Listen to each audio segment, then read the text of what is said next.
studying from, before we get into what we are looking at today, let's do a quick overview of where we are in our journey through 2 Samuel. Like we saw last time, chapter 1 to 3, we saw the hand of God threading events progressively towards a climax, right? Towards a certain point in Israel's history. And that culmination was in David being anointed king of all Israel. So, and we saw that happening in Second Samuel chapter 5, verse 3. Just a reminder that we have seen David anointed 3 times now. The first time in 1 Samuel chapter 16, he was anointed by Samuel when he was about 15 years of age. And then he goes into Saul's service as his court musician, as his bodyguard, and then he fights against Goliath and all of that. We studied all of that in First Samuel chapter, in the First Samuel chapters. The second anointing we saw was in the 4th chapter of Second Samuel. That is when the people of Judah come together and they anoint David as king and king of Judah. And he was about 23 years of age at that point. The first anointing was when David was approximately 15 years of age. And the third anointing is in chapter 5, where all of Israel come together and they ask David to be their king. And at that point, he's about 30 years of age. So by the reckoning of our current calendar, David's third anointing, when he was anointed as king over all of Israel, happens roughly around 1000 BC, 1004 BC. Okay. So David was about 30 years when he was anointed king of all Israel. There are 3 other prominent descendants of Jacob. There are 3 prominent descendants of Jacob, including David, who began their ministry at about the age of 30. We know all of them. The other is Joseph in Genesis and Jesus in the New Testament. All of them began their ministry at about the age of 30 years. Now, when we look at chapter 5, again, just want to remind you, we will take 3 approaches through our study to try to get a good spiritual perspective into the events that we are studying, right? The first approach is to view the events we are reading and studying about in the light of God's purposes. What is the Lord's larger plan? What is God trying to achieve through these events? The second is we will view the events in the light of the author's Holy Spirit inspired perspective. So every author that the Lord uses to put together the Bible as we know it today was inspired by the Lord's Holy Spirit, right? And they were inspired when they wrote. It's like the Holy Spirit moved them to write what they did.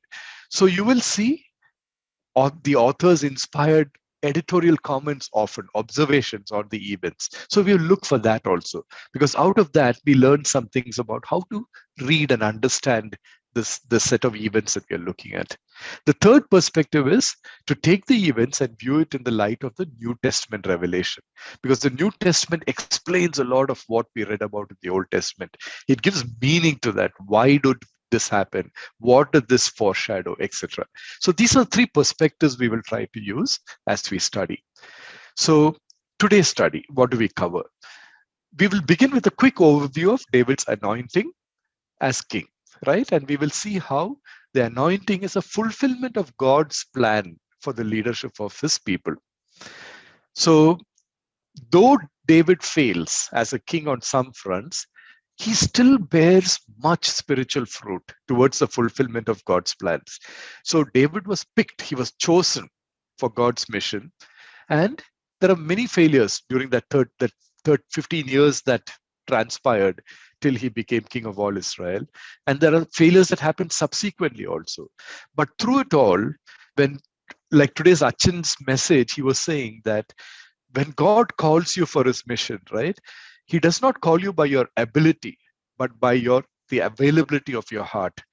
Your availability is what's important. And David's heart was available. He had a heart that throbbed for the Lord's purpose.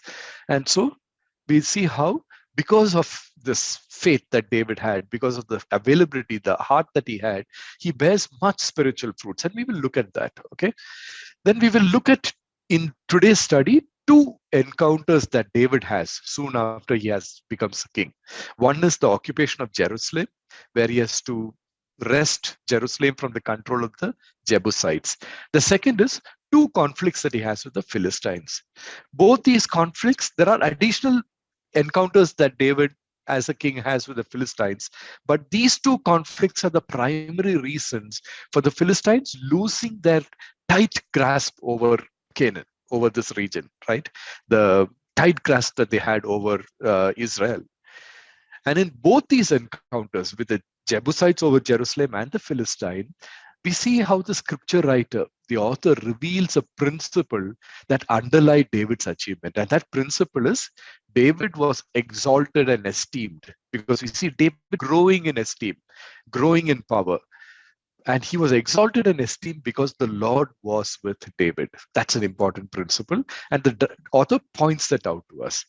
We will then turn to the New Testament to see what is the additional perspective that we can get on this principle. What does it mean to be with the Lord in his mission?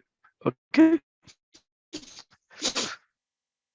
Now, just my questions start from the second part.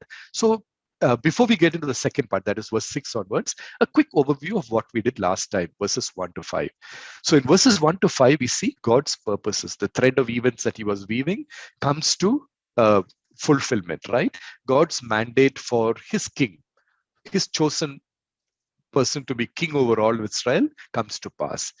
And let's just look at the words that the tribes of Israel, right? When you read Chronicles, you will see that it's not just a few elders who came to David at Hebron and asked him to be their king. It's a huge number of people, several thousands of soldiers, warriors, all of them were present when they came and asked David to be king over all Israel, right? And these are the words that is recorded in the scripture for us that they used to appeal to David. They said, look, we are your very flesh and blood. In the past, when Saul was our king, you were the real leader in Israel. The Lord said to you, you will shepherd my people, you will rule over Israel. So in these words, we see two important scriptural criteria that is recorded in the earlier portions of the scripture for two scriptural criteria for the person who has to be king of Israel. The first is Deuteronomy 17:15. Moses recorded that in God's eyes, the king of Israel should be one of the tribes and not a foreigner. So look at the first part of what the tribes come and tell David. We are your very flesh and blood. So they're fulfilling that mandate. The king they're choosing, when they want David to be their king, they're also telling him, you are one of us, right? So we are fulfilling God's mandate that he gave us. The second is, in Numbers 27, Moses prays to the Lord towards the end of his life, and he prays for a transition of the leadership. He asked the Lord for a shepherd to lead the Lord's flocks. And this is David's prayer. Moses' prayer. He says, let the Lord, the God of all the spirits of all humankind, appoint a man over the community who will go out before them and who will come in before them and who will lead them out, who will bring them in.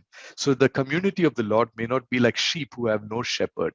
So another mandate for the person who leads the Lord's people is to be a shepherd, a good shepherd, because the Lord wants his flock to be taken care of, someone who will lead them always, right? In all ways.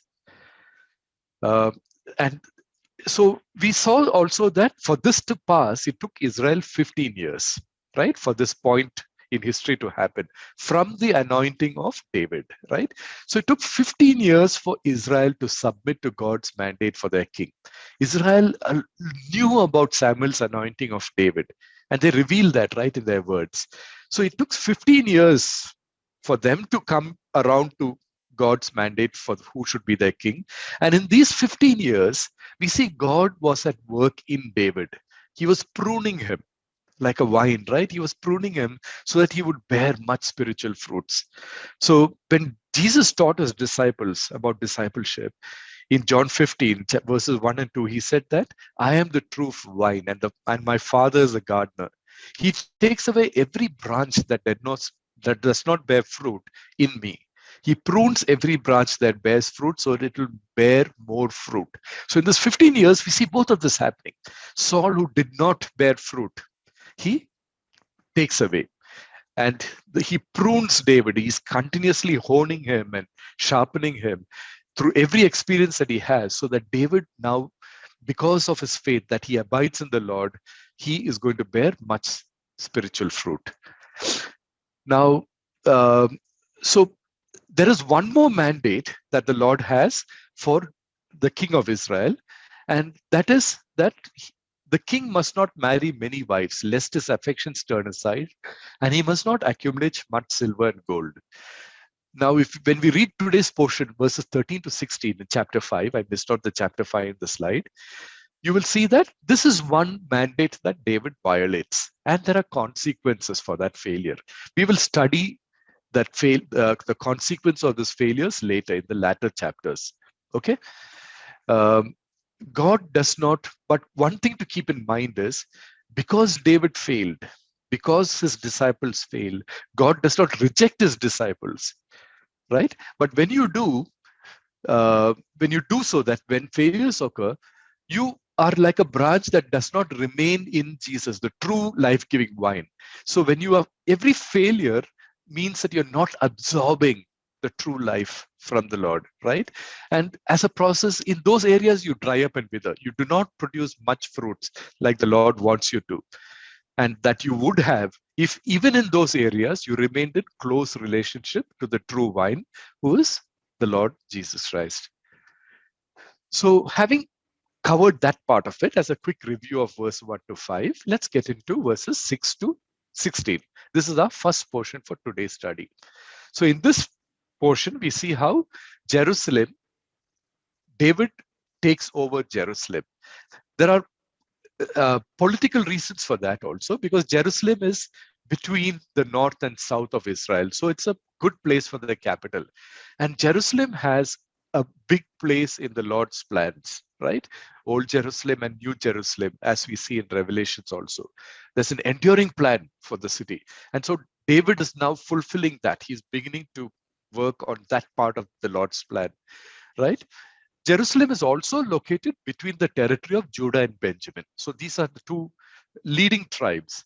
And so David is picking a place between the two. Earlier, much earlier, we would have, in Joshua, we have seen how Joshua had taken over Jerusalem from the Jebusites, but they never managed to subjugate the people. The people continued, some of the Jebusites continued to live there, and they gradually reclaimed control over Jerusalem.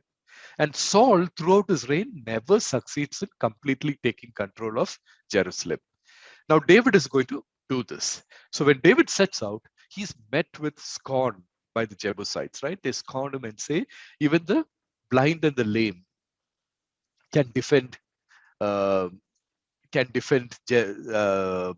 Jerusalem against you. So you will not be able to take the city. And so David challenges his people, right? He challenges his people to take the city, and Joab leads a challenge. They enter through the water tunnel and enter into the, instead of going through the walls or bringing down the walls, they go through the water tunnel, enter into Jerusalem, and they take over Jerusalem, right? So we see that this is the portion that we are studying. The second thing that happens here, so we have one group of people, the way they treat David as king of all Israel when he approaches to take Jerusalem is with scorn. In contrast, there is a second king that we read about in this portion. This is the king Hiram of Tyre. We see how he chooses to ally with David. We hear a lot about Tyre and Sidon in the Old Testament. They're like places with a lot of trading activity happens, and this happens through Canaan, right? So King Hiram of Tyre chooses to ally with David. In fact, he honors him. He helps him build his palace, right? And we'll see later how he also helps build the temple, right? And so these two people groups, the Jebusites and the King Hiram of Tyre, have very different approaches to David as a king, right?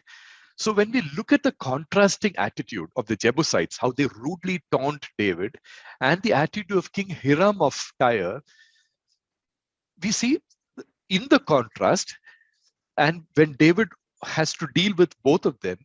In verse 12, David says that he has a realization after these two encounters. What is this realization that David comes to?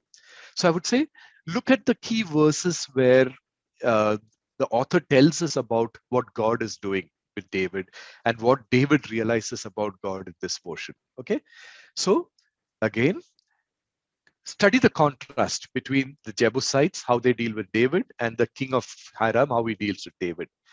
And through this process of dealing with both of them, David has a realization about God and what God is doing with him and for him. What was that realization? Okay, so let's just look at this portion. So, some prior history about Jerusalem. The first mention of Jerusalem is as far back as Genesis. In Genesis 14:18, when Abraham, remember when Lot is kidnapped and carried away, Abraham pursues the kings who do that. And after he rescues Lot, on his way back, he he meets with two kings, and one of them is Melchizedek. Melchizedek is introduced to us in Genesis 14:18 as the king of Salem. Salem is the old name of Jerusalem. And the scripture also tells us Melchizedek was not just a king, he was also a priest of the Most High God, right? And Abraham, we see offering a tithe, a tenth of everything he has to Melchizedek. So that's the first time we see and hear about Salem in connection with Melchizedek. And Melchizedek is a king and a priest of the Most High God. Then in Joshua 10 is when we next hear about Jerusalem, when Joshua has taken Jerusalem from the Jebusites. But we see, as Manu also mentioned, that Jerusalem was a portion of the inheritance of the tribe of Benjamin, Saul's tribe, that is. But they failed to hold on to Jerusalem. And one of the reasons was they allowed the Jebusites to remain in Jerusalem. And gradually, the Jebusites retook control. And we read that in Judges 1:21. And it remained in their control until David's time, the part that we are reading about now. So David's first move as a king is to take Jerusalem from the Jebusites. This is a place where God will order his temple to be built. Remember, he tells them, right, there is going to be one place where you will go and offer your sacrifices, and God's going to point out that place. Jerusalem is this place that God wants them to build a temple. So David's first move is actually to work towards God's larger mandate for his people, right? And that's where God's going to meet with the Israelites and reside with them. And in First Chronicles 11, chapter 4 to 8, there's a parallel account to the taking of Jerusalem. So it is there that we see in the Samuel account, we do not know who is it that actually takes on David's challenge of going through the water tunnel and capturing Jerusalem. But in Chronicles, we are told it was Joab who leads that challenge. Okay. And from that time onwards, actually, David does not use the entire Israel army. He's using only some of his people. When you read that, verse 6, the king and his men marched to Jerusalem to attack Jebusites. So it's David with a small force of his people, probably the ones who were with him when he was in exile, who's actually going to take over Jerusalem. And therefore, since David takes it up, it's almost like his endeavor. The Jerusalem is referred to as Zion from that time on, or the city of David. Okay. Now, why did God move David to retake Jerusalem as his first action as the king of Israel? So David is a model after the great priest king Melchizedek. And David himself has a revelation in Psalms 110, 2 and 4, right? Where when he writes a psalm, he says, the Lord extends your dominion from Zion, rule in the midst of your enemies. So this psalm applies to David as well as prophetic. It is prophetic and it applies to Jesus, right? So David is a foreshadowing of what Jesus would be. Both of them are, the Lord says, are eternal priests after the pattern of Melchizedek, right? So part of it is applying to David. In part, it applies to David in the sense that David is also going to be a model king, yeah, like Melchizedek, who was the former king of Jerusalem. So that's the kind of king that the Lord wants him to be. So the first thing that David has to do is to take Jerusalem. And it is in Jerusalem that Jesus is going to come. And it is here that he will we will recognize and see Jesus as the eternal priest after the pattern of Melchizedek. So Jerusalem has a great significance in the Lord's plan, Old Jerusalem. And if you read Revelation, we will see in chapter 21 how the New Jerusalem has a great significance in the second coming of the Lord too, right? So like I said, Psalms 110 is also a prophecy. One, it tells you about the nature of David's kingdom, David being a foreshadow of Jesus. And it's also a prophecy that reveals the kind of king that Jesus would be, the good shepherd king, the priest, and the king, and a king in the order of Melchizedek. So getting back to the main question, what is the contrasting attitude of the Jebusites and King Hiram of Tyre tell us, right? One is that when the Lord chooses someone to be and puts him on a mission for the Lord's mission and puts him on the Lord's mission, not all will welcome you. Not all will welcome God's chosen leaders and disciples. Some will mock like the Jebusites. Some will ally and help build the kingdom like King Hiram, right? So does David realize what is happening here? The author in verse 10 of this chapter says, David's power grew steadily, for the Lord God of heaven's armies was with him. So what can we see from that? What is the author trying to tell us? He's telling us that the mockers will not stall God's chosen leaders who remain with God. So the Lord's armies was with him, which also means David was with God. He remained with God. So when God's chosen leaders remain with God, their power will grow steadily and they will bear fruits in line with God's purposes in time. Okay. Jesus has much the same to teach his disciples in John 15, where he says, Abide with me and I will abide in you. My Father is honored in this, that you bear much fruit and show you are my disciples. So when the Lord chooses his leaders, he wants them to abide with him, and he is the life-giving wine, right? And when you do that, you will bear much spiritual fruits, and in doing so, you will glorify the Father. Okay. David also, when you read the next portion, verse 12, after that mention about King Hiram, David also realizes the purpose that the Lord had chosen him and anointed him for. So the Lord has chosen him, anointed him, established him as king, and is exalting him. Right he's exalting him even in the face of people like the king of Tyre, King Hiram of Tyre. Right, he's exalted before other kings. So why is God doing that? In verse 12, David realizes it is because he was God's instrument in his plans, and these plans are for the sake of his people. So God has chosen David for his mission because he loves his people, right?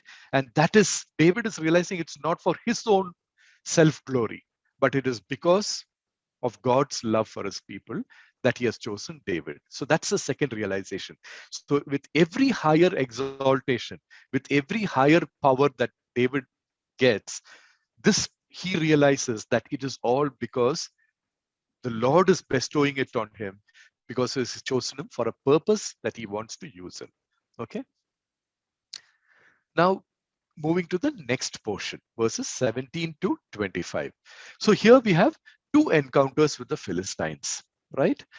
So for the 7.5 years, in First Samuel ended with Saul and Abner, Israel under Saul and Abner being thoroughly defeated by the Philistines. They're scattered all over. And we saw how Abner and Saul were trying to, Abner through Saul's son was trying to reconsolidate Israel. But for these 7.5 years, we do not hear of any encounter they had with the Philistines. So neither did the Philistines seem to have seen Israel as a great threat. So these 7.5 years, they feel they have actually done enough damage to Israel, and that's no longer a threat. But as soon as David is anointed as king over all of Israel, remember, they know David pretty well. He was with them for some time, with one of their kings. And as long he was a king of a small part of Israel, Judah, they didn't see him as a threat. But when he became the king over all of Israel, suddenly they said, this is a man we cannot ignore any longer. right? So twice we hear David and Israel is attacked. And in both encounters, David emerges victorious.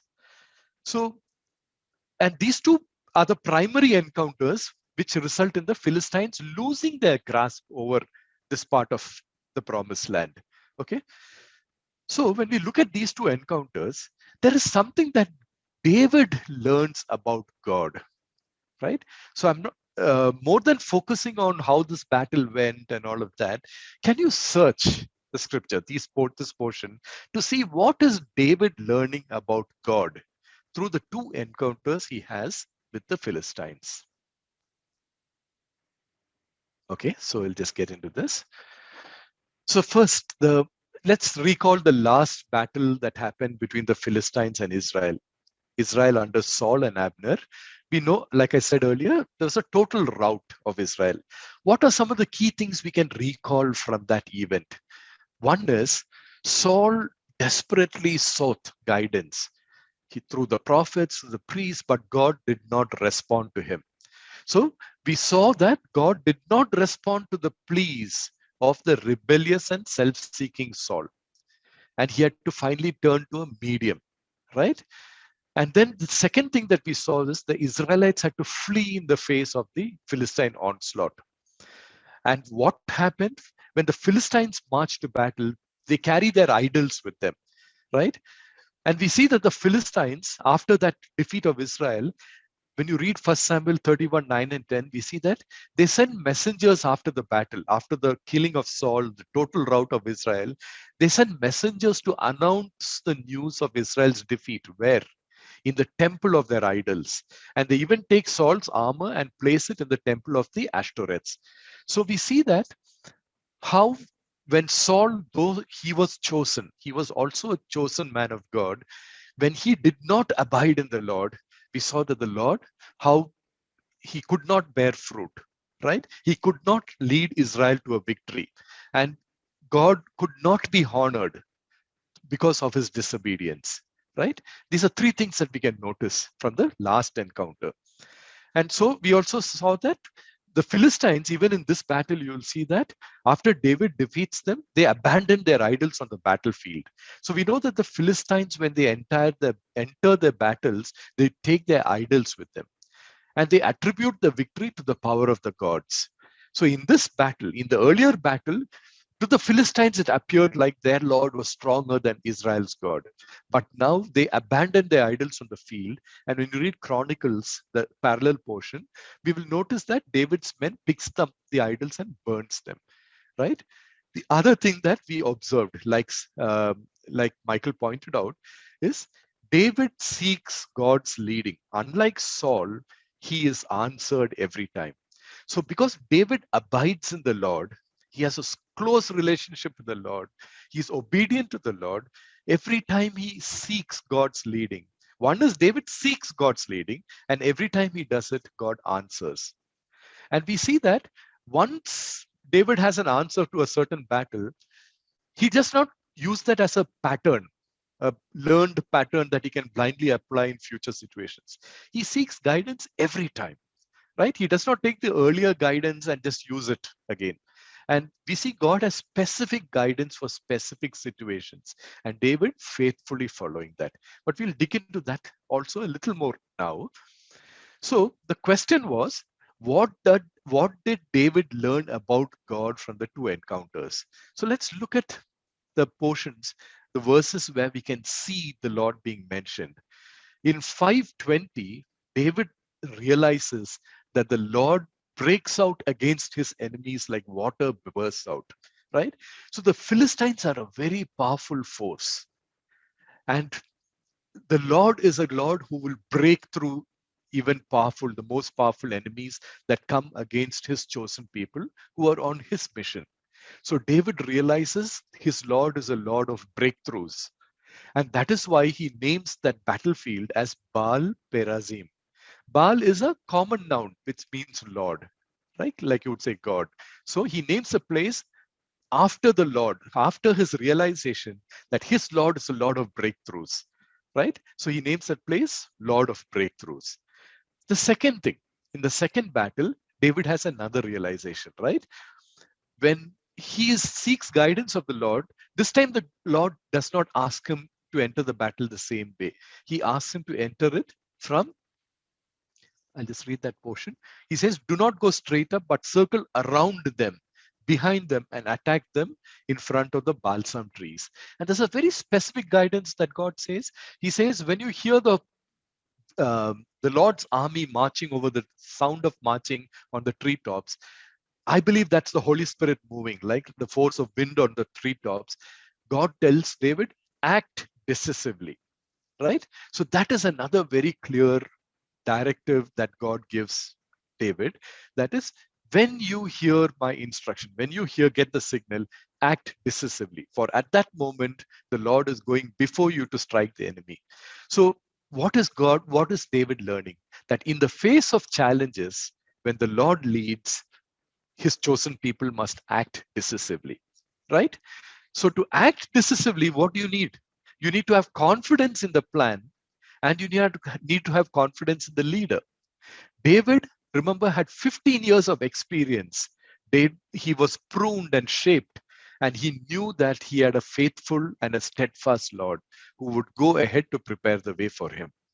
And he had many experiences. So that is another thing that happens to God's chosen people when they abide in the Lord continuously, right? They're drawing life from this true vine, and you develop confidence. You begin to see and understand the Lord through your relationship, and you are then able to act decisively when the Lord asks you to do something. So David did just as the Lord commanded him, we are told, and he struck down the Philistines from Gibeon all the way to Gezer. So he has actually broken the back of the Philistine might through these two battles. So David has achieved by his obedience, by his faith, which was strengthened because he abided in the Lord. David did what Saul could not achieve. Okay, and the difference between the two was both were chosen, but David abided in the Lord, Saul did not. So through this chapter, we see two kinds of responses of people to David when he was appointed as king of all Israel, right? So remember, God had a purpose to choose David as a king of all Israel because he had because of his concern for Israel, because he wanted Israel to be the people through whom the whole world would be blessed. And that starts from the promise God made to Abraham. So we saw that even in the face of the different responses that he got right from his first anointing, we saw how Saul tried to kill him. We saw how Jonathan came and loved him and made a covenant with him, allied with him. We saw how the Amalekites raided him, how Joab followed him, how Abner tried to manipulate him, how the Jebusites insulted him, and the Philistines tried to subjugate him. But against all of this, David survives. And through all of it, what did David learn? That that is David, became more and more esteemed and powerful because the Lord God of the heavenly armies was with him. And the Lord, what is the purpose why the Lord exalted David? It is because for the sake of his people, Israel. So that is the purpose that David exalted David. I mean, David was exalted by the Lord. Okay, I'm just loosely paraphrasing from those two verses of 2 Samuel. So this is a principle that applies to us even today. When God chooses his disciples to further his kingdom plans, he wishes every one of his disciples to bear much spiritual fruits for the kingdom. So what should you do to bear much spiritual fruits for the kingdom? In John 15, this is what Jesus taught his disciples, right? That whole chapter is very beautiful to read. I'm just picking verse 4 and 5. Jesus taught his disciples, abide in me, and I will abide in you. Just as the branch cannot produce fruits by itself unless it abides in the vine, neither can you unless you abide in me. I am the vine. In the first verse, Jesus says, I am the true vine, and the Lord is the gardener. Here he says, I am the vine, you are the branches. The one who abides in me will, while I abide in him, produces much fruit. Because apart from me, you can do nothing. So we saw through the life of David and Saul, through their achievements and lack of achievements, we saw that this principle is the same principle that Jesus is teaching his disciples about discipleship. We learned even through David and Saul. So the question for us in our breakout is, as Christians, right, when you have chosen Jesus as your savior, you are a Christian. And why is it important as Christians for us to always abide in the Lord Jesus Christ? It sounds very obvious, but just deliberate about it. Because, and think about it, is that how we have always been? When have we been strong in faith? When have we been weak in faith?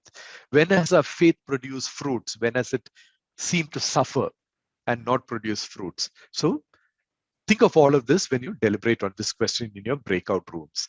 Why is it important for a Christian to always abide with the Lord Jesus Christ? Yeah, so in times of waiting, as long as we abide with the Lord, He will prune you. So there are two types of pruning when you look at that, right? There's a cutting of the branches that do not produce fruit, and there's a pruning of the good branches that are attached to the vine so that it produces more fruit, right? So just want to leave you with that same verse as a thought for the week. And as we close next week, we will study 2 Samuel chapter 6 together. Thank you.